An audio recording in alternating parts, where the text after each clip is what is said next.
British राज 1858 और 1947 के बीच भारतीय उपमहाद्वीप पर ब्रिटिश द्वारा शासन था।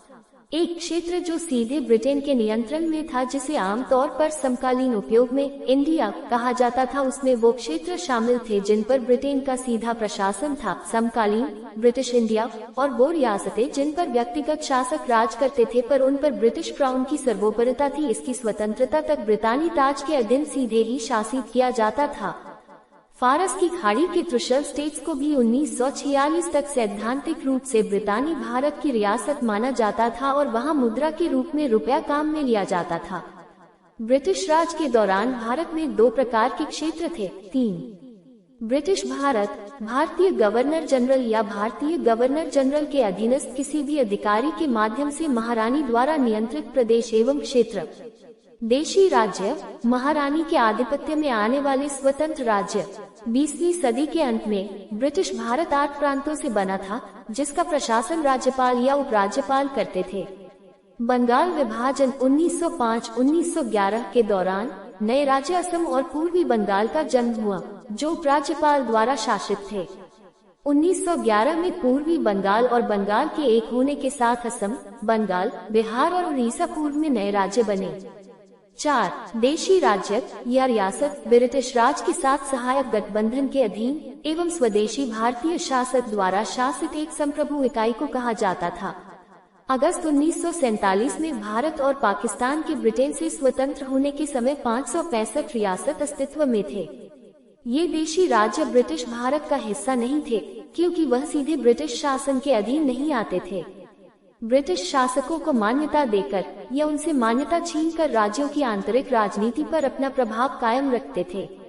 ब्रितानी शासन का वैचारिक प्रभाव संपादित करें। भारत की स्वतंत्रता और उसके बाद भारत में संसदीय प्रणाली, एक व्यक्ति को एक मत का अधिकार और निष्पक्ष न्यायालय आदि ब्रितानी शासन की देन है। भारत में जिला प्रशासन, विश्वविद्यालय और स्टॉक एक्सचेंज संस्थागत व्यवस्था भी ब्रितानी शासन की देन है। ब्रितानी शासन की सबसे बड़ी देन अलग अलग रियासतों में शासन से भारत को मुक्त करना है। मेटकाफ के अनुसार 2 सदी के शासन ने ब्रिटिश बुद्धिजीवियों और भारतीय विशेषज्ञों की प्राथमिकता भारत में शांति, एकता और अच्छी शासन व्यवस्था कायम करना रहा। यद्यपि 1857 के विद्रोह ने ब्रितानी उद्यमियों को हिलाकर रख दिया और वो इसे रोक नहीं पाए थे। इस गदर के बाद ब्रितानी और अधिक चौकन्ने हो गए और उन्होंने आम भारतीयों के साथ संवाद बढ़ाने का प्रयत्न किया तथा विद्रोह करने वाली सेना को भंग कर दिया। 7 प्रदर्शन की क्षमता के आधार पर सिखों और बलूचियों की सेना की नई पलटनों का निर्माण किया गया। उस समय से भारत की स्वतंत्रता तक की सेना कायम रही। 1861 की जनगणना के अनुसार भारत में अंग्रेजों की कुल जनसंख्या 125,945 पाई गई। इनमें से केवल 41,862 आम नागरिक थे, बाकी 84,083 यूरोपीय अधिकारी और सैनिक थे। 1880 में भारतीय राजसी सेना में 66,000 ब्रितानी सैनिक और 130,000 देशी सैनिक शामिल थे।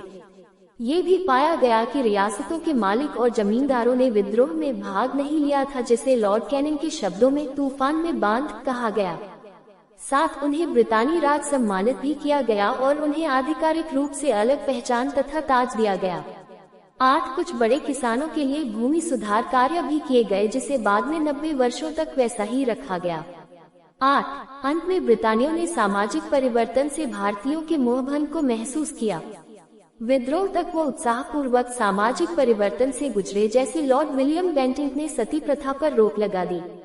साथ उन्होंने ये भी महसूस किया कि भारत की परंपरा और रीति रिवाज बहुत कठोर तथा दृढ़ हैं, जिन्हें आसानी से नहीं बदला जा सकता। तत्पश्चात और अधिक मुख्यतः धार्मिक मामलों से संबद्ध ब्रितानी सामाजिक हस्तक्षेप नहीं किए गए।